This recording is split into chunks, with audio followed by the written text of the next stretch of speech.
The stars are right, and that means it's time for another episode of The Whisper in Darkness. I'm your host, the manfromleng. Thank you very much for joining me today.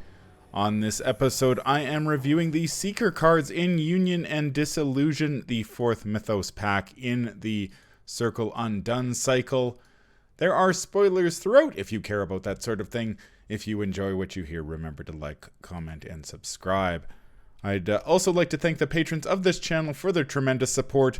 If you'd like to become a patron to support the channel's goals and see your name on this list, follow the link down below and sign up for a tier of your choice and claim your rewards. The first Seeker card in the pack is Knowledge is Power. It's a free event with willpower and intellect skill icons and the insight trait. It's fast and you may play it only during your turn.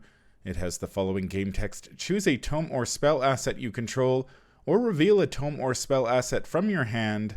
Resolve an action or free triggered ability on that asset ignoring all costs, including its action cost if any. Then if that asset was in your hand, you may discard it to draw one card. My co-host over at the Great Old Ones Gaming Podcast, Innkeeper Vase Odin, is pretty excited about this card, and it's easy to understand why. Knowledge is Power is the type of card that will get you out of a jam, and it's a fantastic addition to any Seeker or off-class Seeker investigator who uses assets with the tome or spell traits. Daisy Walker is the obvious choice here since she regularly plays tomes and spells. Other investigators who may be interested in this card include Carolyn Fern, Marie Lambeau, and Norman Withers, all of whom may draw cards from the Seeker and Mystic card pools. Why is this card so good? Well, first, it's free. Everyone loves free cards. Second, it's fast. Basically, Knowledge is Power gives you a free action that you may trigger during a player window at any point during your turn without provoking an attack of opportunity. Do you need to boost your willpower skill value with Encyclopedia so you can kill the enemy engaged with you? That's done. Do you need to kill an enemy with Shriveling so you can move 3 times? That's done. Remember, you may play Knowledge is Power during any player window during a skill test, so you could use it to trigger Old Book of Lore, grab a card from your deck, and then commit that card to a skill test. Better yet, the tome or spell asset doesn't even need to be in play. As long as that asset is in your hand, you can use its ability with Knowledge is Power. The third reason Knowledge is Power is great is that it ignores all costs, including its action cost. Examples of costs on tome and spell assets include spending secrets or charges, exhausting an asset, releasing a chaos token sealed on an asset, discarding the top card of your deck, or in the case of Blood Pact, placing a doom on it. If your asset has run out of secrets or charges, or it happens to be exhausted, you can still leverage it with Knowledge is Power, and that is simply incredible. There are 16 assets with the tome trait. Some of the more interesting options to play in combination with Knowledge is Power include Encyclopedia and Old Book of Lore from the core set, Narcotic Manuscripts from Shattered Aeons, and Vermis Mysterious from this Mythos pack. There are 26 assets with the spell trait. Some of the more interesting options to play in combination with Knowledge of Power include Archaic Glyphs, Guiding Stones from A Phantom of Truth, Blood Pact from Blood on the Altar, Feed the Mind from the Depths of Yoth, Mists of Rillier from the Forgotten Age, Rite of Seeking from the Dunwich Legacy, and of course Shriveling from the core set. Don't forget that Knowledge is Power has the Insight trait, so if it's in your discard pile, you may copy it with Eidetic Memory, the Seeker event from Dim Carcosa. Knowledge is Power is a powerful, versatile card that is a fantastic addition to the Seeker toolbox. One game you might use it to trigger your Shriveling spell, despite the fact that you ran out of charges ages ago. The next game you might use it to trigger the Old Book of Lore that's been stuck in your hand to grab said copy of Shriveling. Perhaps you desperately need to evade an enemy, so you trigger the Mists of Rillier in your hand. There are so many useful things that you can do with Knowledge is Power that it's impossible to list them all here. Needless to say, I'm really looking forward to playing this card in the future. The second Seeker card in the pack is Esoteric Atlas. It's a 3-cost Seeker asset that costs 1 experience point. It has a single agility skill icon and the item and tome traits. It enters play with 4 secrets. As an action, you may spend 1 secret and exhaust Esoteric Atlas to choose a revealed location that is exactly 2 connections away from your location. Move to that location. Esoteric Atlas takes up a hand slot. Esoteric Atlas was spoiled months ago in FFG's preview article for Union and Disillusion, so a lot of what I have to say here is going to sound familiar. Esoteric Atlas didn't exactly dazzle me the first time I reviewed it, and not much has changed. It is a potential target for Knowledge's Power, but the card is still very scenario specific. Seekers already have several strong movement tools at their disposal, so Esoteric Atlas had a pretty high bar to clear. Shortcut has been a staple since its release in the Dunwich Legacy. Besides being fast, it lets you move any investigator at your location to any connecting location. Shortcut 2, which was released in the Pallid Mask, can generate a tremendous amount of action advantage in solo or multiplayer if you drop it on a high traffic location.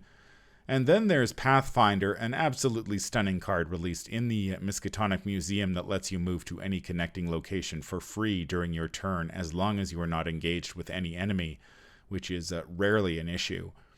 Pathfinder is also non-unique, so you can have 2 copies on the table. I managed to pull that trick off once while playing Ursula Downs, and the results were spectacular.